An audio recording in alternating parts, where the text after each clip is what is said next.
कुम्हार की कहानी कई साल पहले की बात है। एक गांव में युधिष्ठिर नाम का एक कुम्हार रहा करता था। दिन में वह मिट्टी के बर्तन बनाता था और जो भी पैसे मिलते थे उससे शराब खरीद कर पी लेता था। एक रात वह शराब के नशे में अपने घर लौट रहा था।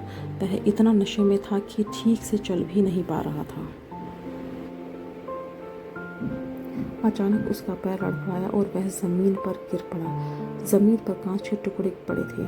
उसमें से एक टुकड़ा उसके माथे में घुस गया, जिससे उसके माथे में खून बहने लगा। इसके बाद कुम्हार किसी तरह उठा और अपने घर की ओर चल दिया। अगले दिन जब उसे होश आया तो वह वैद्य के पास गया और पट्टी करवाकर दवाई ली। वैद्य ने कहा, घाव गहरा होने के कारण इसे भरने में समय लगेगा। पूरा भर जाने के बाद भी इस घाव का निशान नहीं जाएगा। इसके बाद कई दिन बीत गए। अचानक उसके गांव में सूखा पड़ गया। सभी लोग गांव छोड़कर जाने लगे। कुम्हार ने भी गांव छोड़कर जाने का फैसला किया और दूसरे देश की तरफ निकल गया।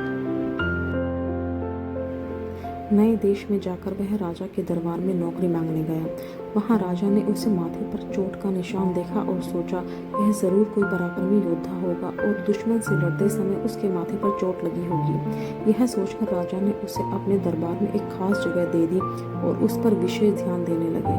यह देखकर राजा के दरबार में मौजूद राजकुमार, सेनापति और अन्य मंत्री उससे जलने लगे। ऐसा कई दिन तक चलता रहा। एक दिन शत्रुओं ने राजा के महल पर हमला कर दिया। राजा ने अपनी पूरी सेना को युद्ध के लिए तैयार किया। उसने युधिष्ठिर से भी युद्ध में जाने के लिए कहा। युधिष्ठिर जब युद्ध भूमि की तरफ जा रहा था तो राजा ने उससे पूछा कि उसके माथे पर यह चोट किस युद्ध में लगी। इस पर कुम्हार ने सोचा कि अब वह राजा का भरोसा जीत चुका है और अब अगर वह राजा को सच बता देगा तो कोई समस्या नहीं होगी। यह सोचकर उसने राजा से कहा, राजन, मैं कोई योद्धा नहीं हूँ, तो एक साधारण सा कुम्हार हूँ। यह चोट मुझे किसी युद्ध में नहीं बल्कि शराब पीकर गिरने के कारण लगी थी। कुम्हार की यह बात सुनकर राजा को बहुत गुस्सा आया। उसने कहा, तुमने मेरा विश्वास तोड़ा है और मुझे छल कर दरबार में इतना ऊंचा पद पाया है। निकल जाओ मेरे राज्य से। कुम्हार ने राजा से बहुत मिन्नतें की। उसने कहा कि अगर उसे मौका मिले तो वह युद्ध में राजा के लिए अपने प्राण भी दे सकता है।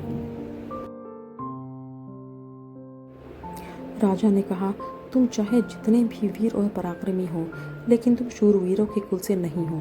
तुम्हारी हालत शेरों के बीच रहने वाले उस गीदड़ की तरह है जो हाथी से लड़ने की जगह उससे दूर भागने की बात करता है। मैं तुम्हें जाने दे रहा हूँ, लेकिन अगर राजकुमारों को तुम्हारा राज पता चल गया तो वे तुम्हें मार डालेंगे।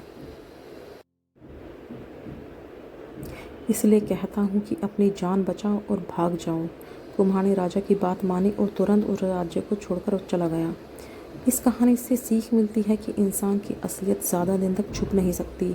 एक ना एक दिन राज खुल ही जाता है।